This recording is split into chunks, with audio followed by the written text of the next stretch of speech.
Welcome into Inside Humboldt Basketball with head coach Ronald Abernathy. And coach, able to win the Substate last night, had a very good Booker T team coming in. I think I remember they outscored us 18-14 in the first. We each scored 17 in the second, so we were down by 4 at halftime.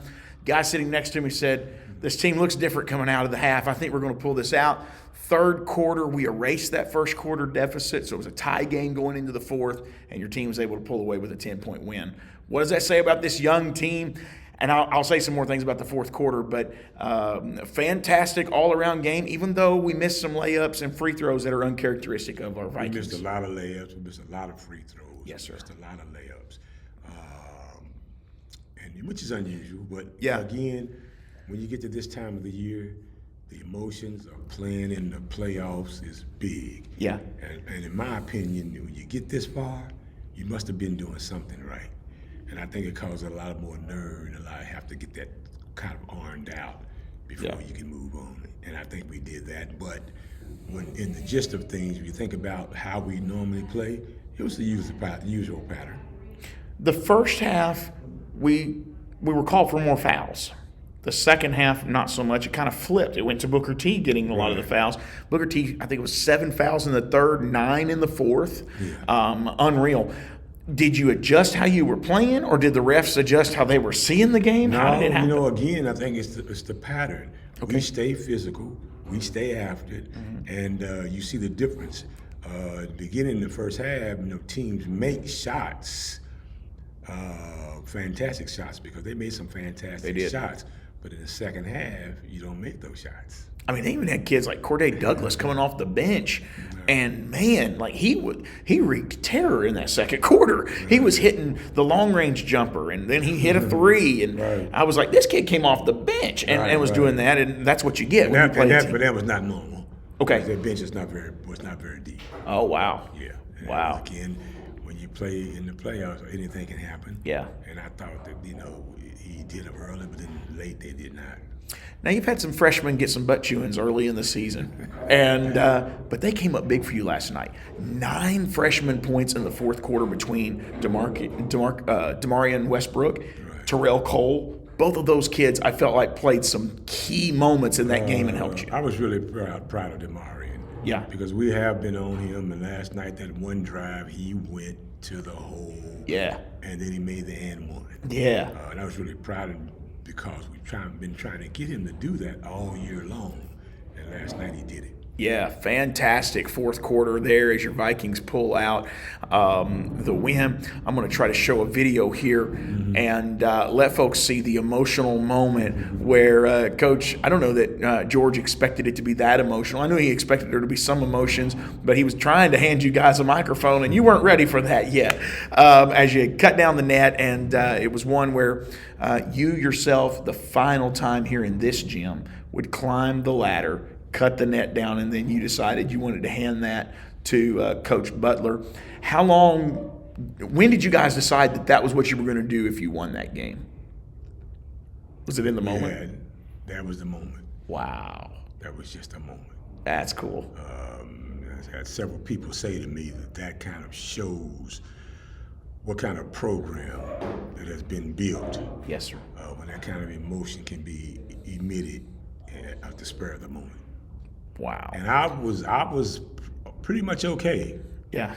And then I saw him break down, and it was like, wow. Yeah. This is real. Yeah. Never seen Butler get that emotional in that sense. I've seen him get upset, like show emotion to players and that kind of thing.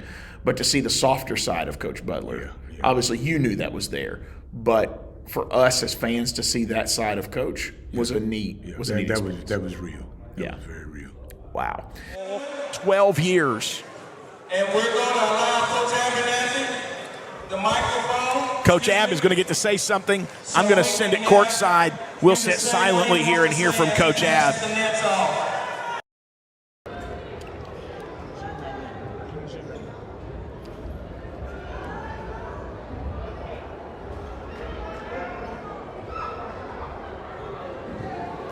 Give it up. Ronald Abernathy, Marcus Butler, the heartbeat of Humboldt basketball. last 12 years. Big round of applause, guys. Come on. What a special moment right there. Look at him wearing that net. That's a picture.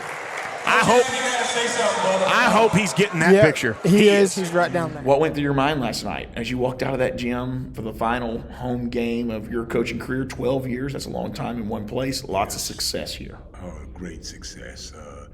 Again, we had talked about it earlier. Things were pretty nostalgic before the game. Yeah.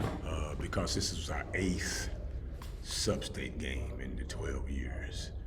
Goodness. And we were just saying it could possibly be the 5th championship in 8 years. Isn't that something? And it's just unheard of. It is. It's just unheard of. And like I said, before the game, we were pretty nostalgic. In the pregame talk, it was pretty emotional. Sure. And I have no regrets. Not looking back, I just thank God for 12 great years beyond what I can imagine. Mm-hmm. I can't take credit for any of this. Sure. Because it has been a blessing. Yes, sir. Total blessing. Yes, sir. Oh, here we go. 12 years ago, Marcus and I came. It was only Marcus and it was only me. And we had to, don't forget, we had to win the locker room. And it wouldn't look good. So we had to put on gloves, clean that house. That was 12 years ago. And it was just me and him. And look at our staff now. Look at our program. Look where we come. Look what we've been through. We have united our 8th Substate game in 12 years. This will be our 5th state tournament appearance. And I could not have done it without, first of all, Marcus, who's been with me the whole 12 years. And most of our probably don't know, he knows what he's doing because he played for me in college. So he knows what he's doing, he's here, and I want to thank Marcus, as well as Jeremy Bonner, A.B. Trey Brown, and we talked about it today. Our staff has stuck together. No lying, loyalty, sticking together, communication, not listening to folks, and win. Okay? And the last person that I like to thank who has put up with it all, put up with a lot, is my wife Sharon. And of course I know my son RJ. But I just want to thank every single player that has played for Humboldt. You got the blood. You got the blood. For all those fans that have been positive and for us, I thank you. And for those who didn't, we thank you also because you made it clear. Thank you. That was Jones, Anthony Jones. He's here too. He's over there.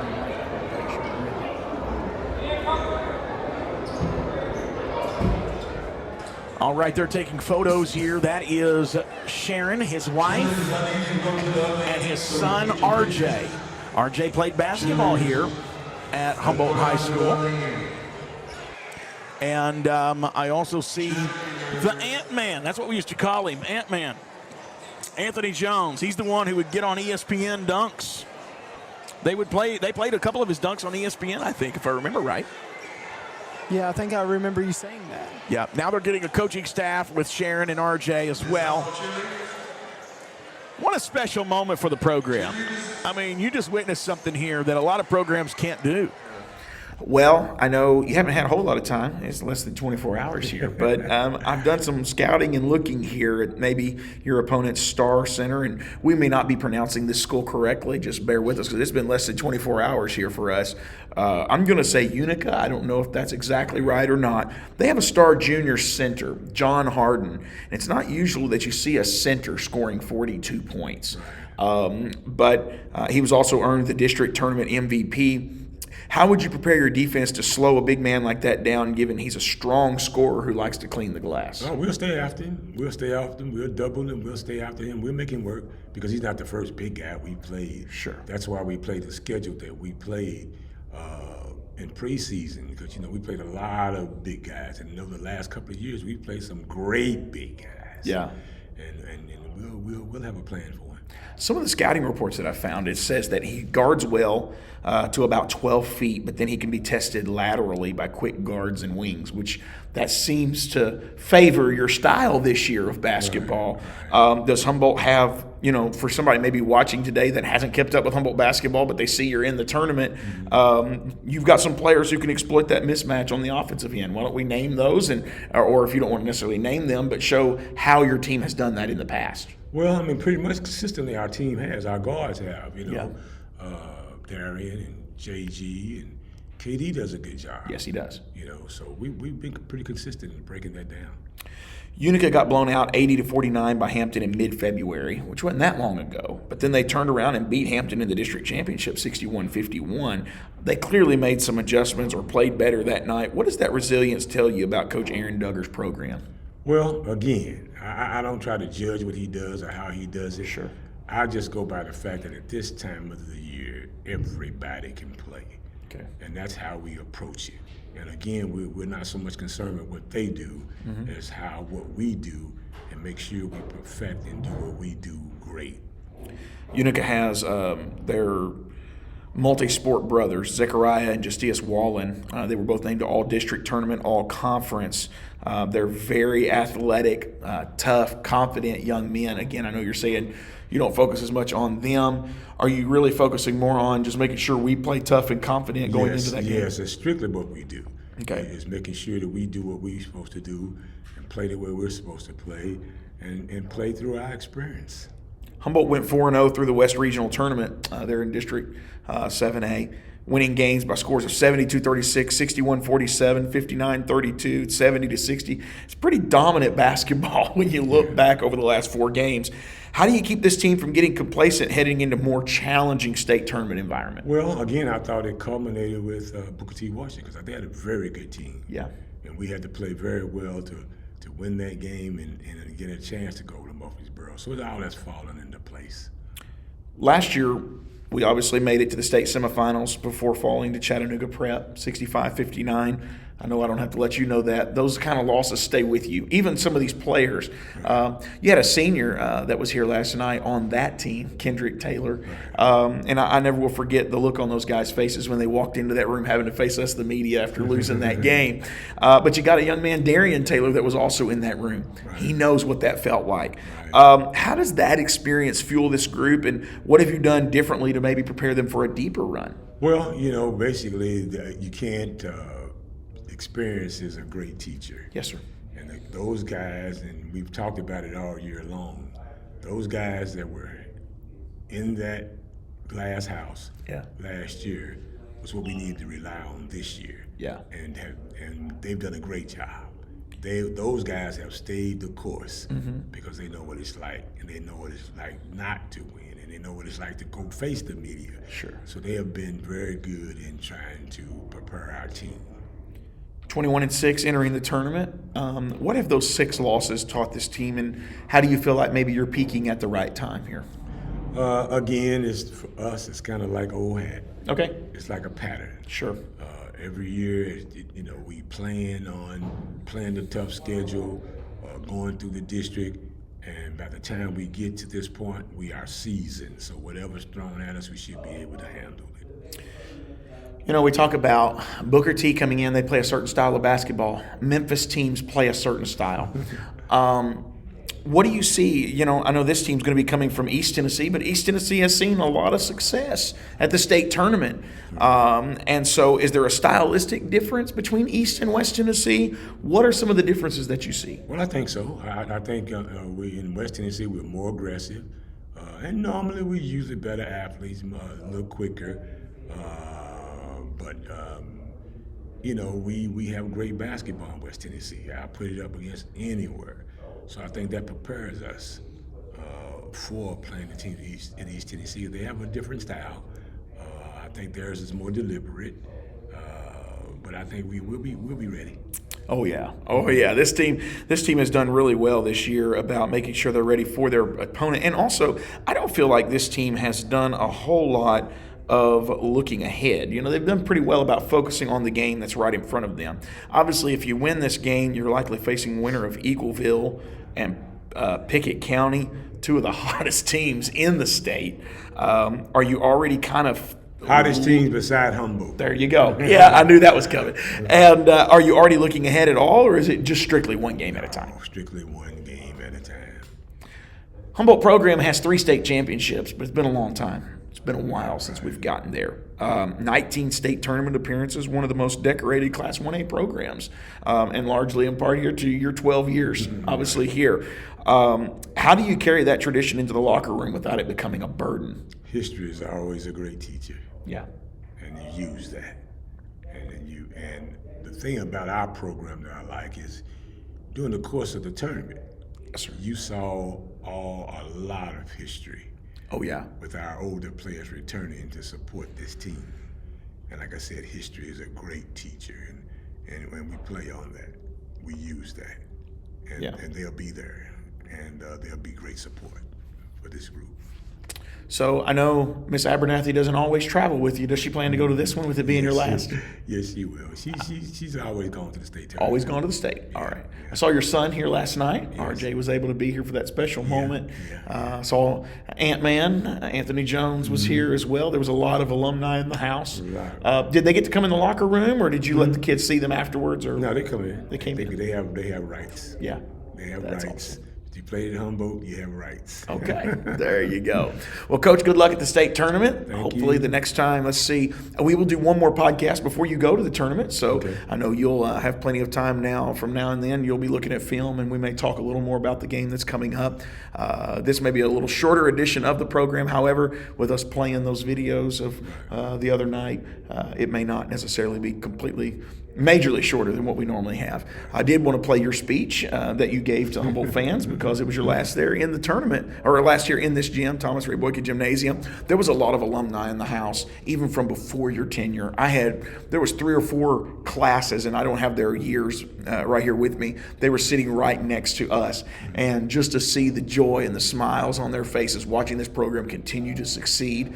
And one of them looked at me and said, the beautiful thing about all of this is you already had your successor in the house, and now we don't look for there to be any drop-off. You know, it may be a tough point for Coach Butler in some regards because a lot of people wouldn't want to follow you here, you know, but with him being in the program, do you think that lessens the pressure at all, or do you think Butler goes into next season with a lot of high pressures to show he can do it by himself? He's special. Yeah. And I think he can do it. Yes, sir. He's special. Yes, sir. And I think he can do it. There you go. You've heard it right here from the man in charge, Coach Ronald Abernathy. Coached his final game right here in Thomas Ray Boykin Gymnasium, but he's not coached his final game for the Vikings yet. We're going to go on to the state tournament chasing that gold ball, or as they've said all season long, ring chasers. There you are. This has been Humboldt Basketball, Inside Humboldt Basketball, with head coach Ronald Abernathy. Thanks for watching this edition of Inside Humboldt Basketball with head coach Ronald Abernathy. Go Vikings!